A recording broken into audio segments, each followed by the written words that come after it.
Welcome back and glad you're watching KTN News on, of course, a Thursday. That is the 2nd of March 2017. Now, would like to get into a conversation that is sort of related to the story we took before the break, and that is in regard to the textile industry and tying it into the manufacturing industry here in Kenya today.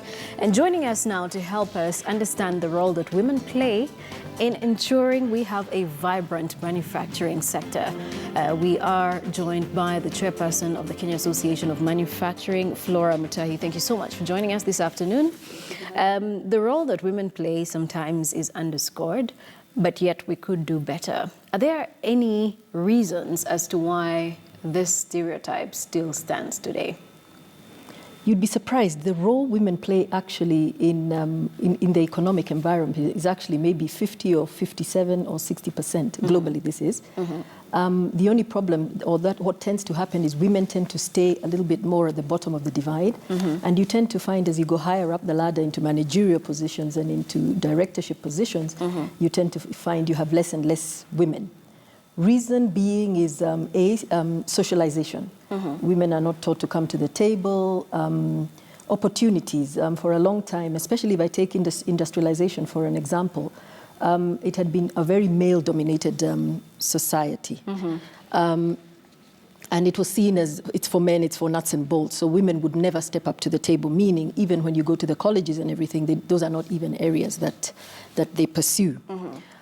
However, more and more, you've noticed, I think there was a statistic I was reading that was saying that women now are in managerial roles, up to almost 47%.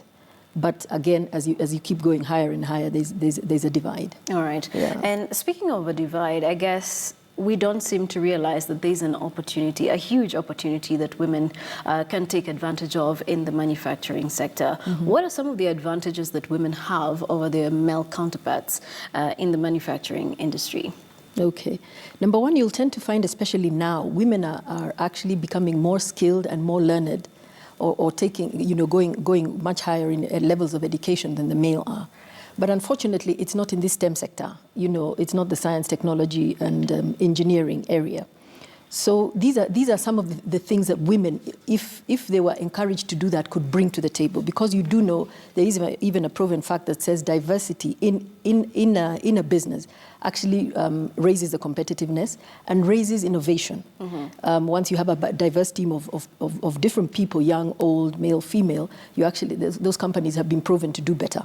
All right. And when it comes to issues to do with them actually starting up their own businesses, I think that is also one of the other challenges that women in developing countries have to deal with. And then they choose to prefer to actually do businesses that are maybe multinational, where they are playing the helper's role. I'll give an example of the number of women in business who are actually into the business of importing products into the country and not starting their own. And that is one of the ways that we probably tend to get the perception that women are not as active in starting their own businesses as we would have hoped them to be. Well, very, very true. You tend to find women going to more typical A services, where I'm a one-man show or two-man show, or going into importation, where they actually still import very small.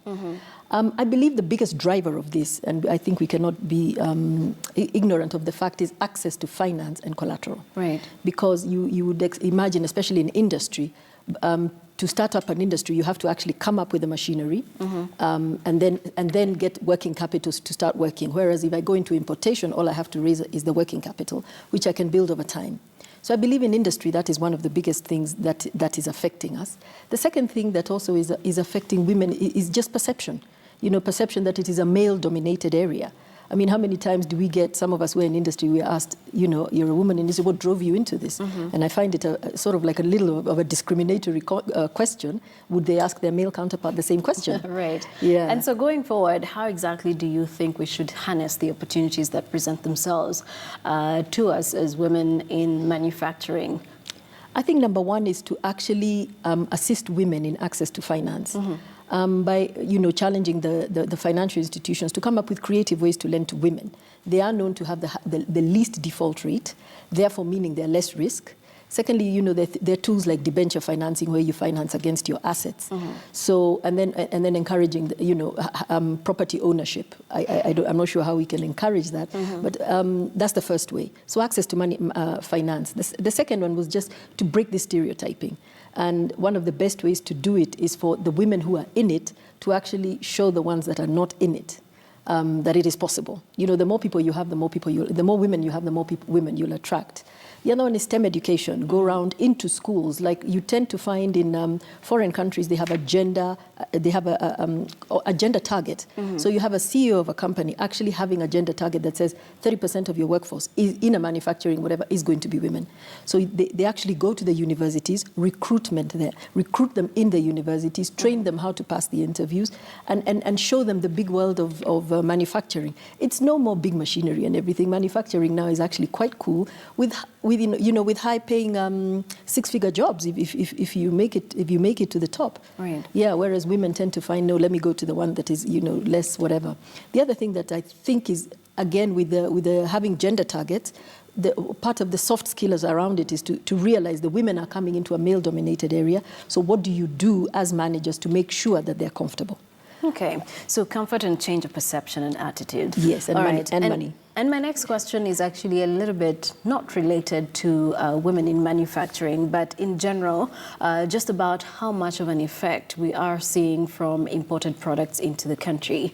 Just yesterday, traders in Eastleigh area, that is here in Nairobi, were actually protesting the blocking of hawkers into their businesses. And they actually said that some of the products they're selling are imported products, which are hindering their local products from, you know, going at a much faster rate. And so you can almost relate this to the manufacturing industry not being as vibrant as it should be because of the influx of imported products.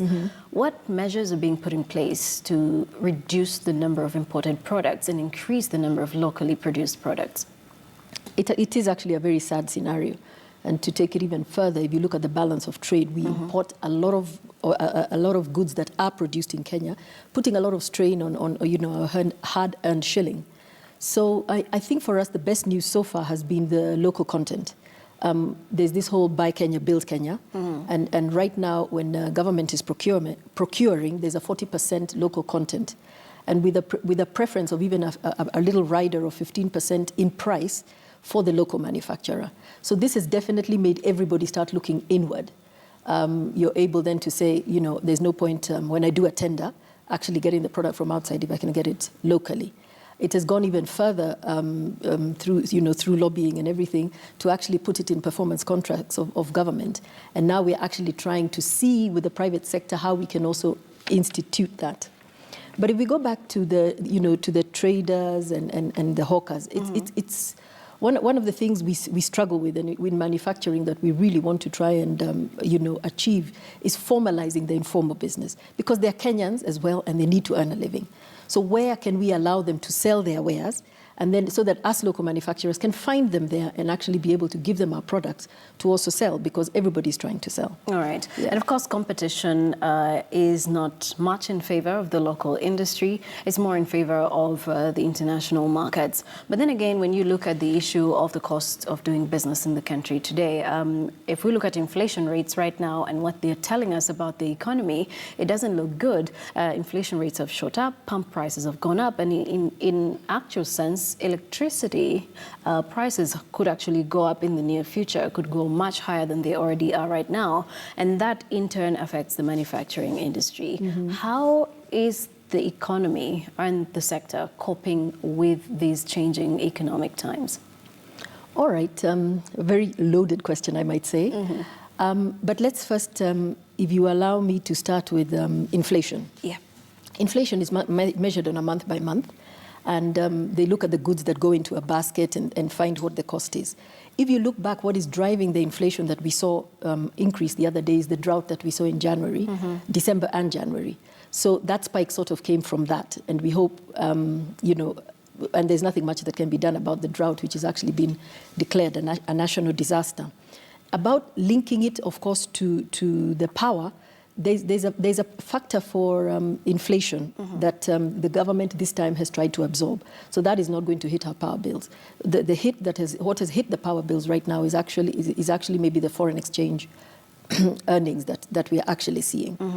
There was another question around competitiveness. Yes. Yes, competitiveness is a fight that keeps us very busy at KAM, because we have a lot of things that drive the competitiveness. Not talk about inflation, the pressure on the shilling. We also have a lot of multiple licenses and county licenses and double taxation. So this is an ongoing discussion that we make a few wins, make a few losses. But it's something that we are very cognizant of, and we keep trying to move. Great. Well, thank you so much for making time to come talk to us. That is the chairperson of the Kenya Association of Manufacturers, Flora Mutahi, talking to us about the role that women can play in manufacturing and, of course, other factors affecting the manufacturing sector. Let's take a look at our Twitter poll question, where we asked you earlier, do you think hawkers should be allowed to trade freely in Nairobi? Do you think hawkers should be allowed to trade freely in Nairobi? I'll just take a look at some of your views. Collins George, you're saying yes, but they should be assigned certain places within Nairobi where they can go about their businesses. And Victor Asande, you're saying moving freely in the city can bring a huge commotion and even increased crime activities. A place be set up for them. And Alan, you're saying consider their situation as compared to big business owners. And we also have one coming in from Rosma, who is saying, why not? It's only in Kenya where you have to be knowing someone for you to get a job. So hawking takes the priority. And we have Matara Innocent, who is saying, since the hawkers pay taxes, the county government should build double-decker stalls to have more people on the same area. And we have Samuel Ocheng, who is saying the county government should put up reasonable strategies to ensure each and everyone's rights are looked at. And finally, Owino Jeremiah, you're saying you can't sell everywhere.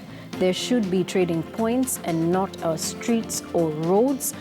And one final one, if my director will let me, Wandia Kamau, you're saying no, we need a more organized city. They need designated places to ensure order in the city. There's some of your views coming through, and if I might take a look at the Twitter poll results, 69% of you are saying no, they shouldn't be allowed to trade freely in the city, and 31% of you are saying yes, they should be allowed to trade freely within the city. My name is Doreen Bira. Thank you all so much for taking part in our Twitter poll and, of course, for watching Business Today. Coming up next is Worldview. Do stay tuned.